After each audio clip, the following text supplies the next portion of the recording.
All right, welcome back with here in the timeout. Now we're going to talk about Jimmy Butler.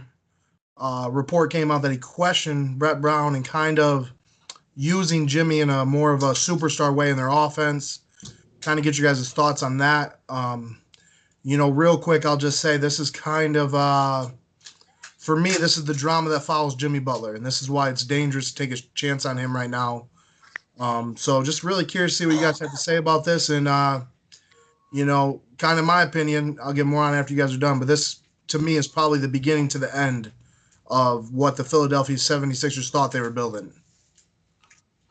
Yeah, I'll go ahead and go first. Kind of like, as I just said, like, this is not good. Like, Jimmy was doing this at Minnesota. It's followed him around, in his career. And, to just think he's only been there, what, a month or two? And this is already happening again. It's a really bad look. And I don't, just when you thought reading Jimmy Butler, you're like, oh, this, three superstars, on the court for them. They can, maybe challenge Boston and then maybe even challenge the Warriors. But with the player, questioning the coach, almost halfway through the year, definitely not a good look. And I, I think, yeah, it might start to be the end. This might break it all up, which is sad to see with the talents of, and Joel and Ben Simmons and Jimmy Butler. So, yeah, that's what I got right now, fellas. Yeah, I mean it's definitely not a what if it's going to end things. It's just when it's going to happen. I mean, Jimmy's he's a free agent at the end of the year. Um, I think he's trying to blow up every franchise he stops at until he gets to free agency. I really don't know. Everywhere he goes, it's just a bad vibe that's following him. When he first got to Philly, he excelled. I feel like he was a focal point in that offense for a couple weeks there, and then slowly started drifting away. We started seeing less minutes. And it's funny to me because I guess not really the comments from Jimmy, but the comments a couple weeks ago from Ben Simmons. He said, we're a really unselfish team when we got it going on in Philly. And now for this to come out that Jimmy's, challenging his coach aggressively in practice about his role, it's kind of like, ha ha ha, what's going on here? But yeah, again, no discredit to Jimmy Butler. He's a great player, right? And we've seen that he's played at an MVP caliber level. But the argument comes again, like, hey, what have you won? Have you brought a national championship to a team? Like, give us a reason why we should give you the keys to an offense. When we have other superstars around. So, yeah, I mean, for him to, it cause a ruckus again here in Philadelphia, I just feel like he's not going to be happy until he picks a place that he goes.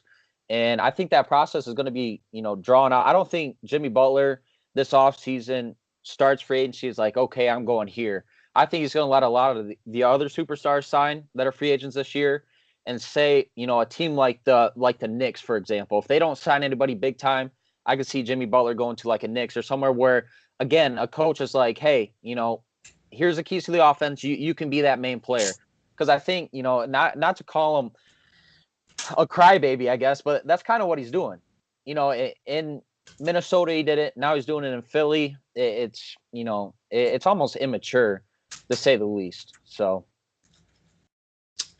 So I read something on Jimmy Butler towards the end of his time in Chicago that when he got in the league, he had like a chip on his shoulder. He was a really hard worker. And then all of a sudden, when he got like a max deal, the rumor was that he would show up with he had to have the nicest car, he had to have like the nicest watch, the nicest gold chains, and it was almost like he thought he was on the Kobe Bryant, LeBron James, Steph Curry level. Like he wanted the same everything they had, if not the same level. And ever since then he's had problems. And he people like Jimmy Butler become they're so hard to manage because if they truly believe they're that good, I would argue Jimmy Butler's an all-star. He's not a superstar. For him to win in today's world, the way teams are getting put together, he probably is the third best player on every team. You might get away with him being the second best player in some, if you depending on who your first player is. Like if your first player is LeBron or Durant, you might get away with it. But any otherwise, he needs to be the third best player, and he will not accept that. And he thinks he's on, this top 10 level, and he's not. So it's going to be really interesting this offseason who's going to pay him, because right now I wouldn't pay him. Um, he's going to think he's worth max dollars again, and it's going to be interesting. He probably will land at one of those teams that can't land somebody and has the money to pay, and he's going to be better than what they have. But it's really the Philadelphia. I just remember watching that series last year with Boston in the playoffs, and I can remember watching the last 2 3 games, and I thought Philly should have won every game, but it was just like the last minute or two they would choke it away. They would find every way to lose the games. And now you're talking about, I have no confidence in picking Philadelphia. But they got to get back to it's got to run through Joel. Everything needs to run through him, and then Ben Simmons needs to play his game. JJ's going to hit some shots. But they've probably gotten worse since the Jimmy Butler trade, because they lost some good role players that played hard, showed up every night, and they didn't care how many shots they were taking. So, it's just really it's Jimmy Butler, and Jimmy Butler thinks he's better than what he is, and in reality, he's not an elite player that deserves what he thinks he does. Yeah, absolutely, absolutely. Now, I got a quick question for you guys here, and this is towards the both of you. Do you think at all that Philadelphia is using Jimmy Butler wrong? Do you think that instead of saying, "Hey, Ben Simmons, go get a bucket," do you think Jimmy Butler should be on the court more and taking more of the usage percentage that Ben Simmons has right now and complement with Joel Embiid? Well, my personal opinion is probably not, but just because Ben Simmons is still so young, and in my opinion, the fastest way to learn it, especially in basketball, is you got to go through situations. You got to be able to do it. And they had success last year, so that's the thing. You can't say that Ben Simmons, when he doesn't try to do too much, is still pretty good statistically, as long as he stays in his game. Now, yeah, I do wish he could make a jump shot, but I think that him and Joel actually mix well together. The problem is that Jimmy, though, is not a great 3-point shooter. So now all of a sudden you got Ben Simmons kicking it to Jimmy. You got Joel already in the paint. Joel can make an open shot, but he wants to post up. That's his game. That's what he wants to do.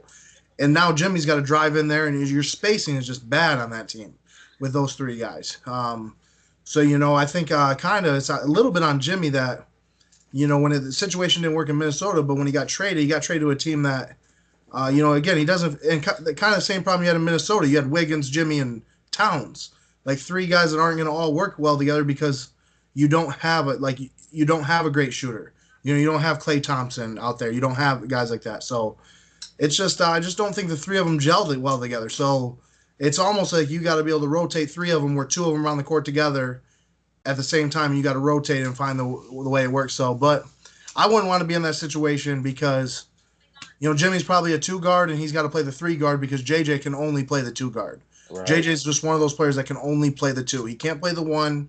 He can't play the 3. Right. Yeah, I would still stick with Simmons.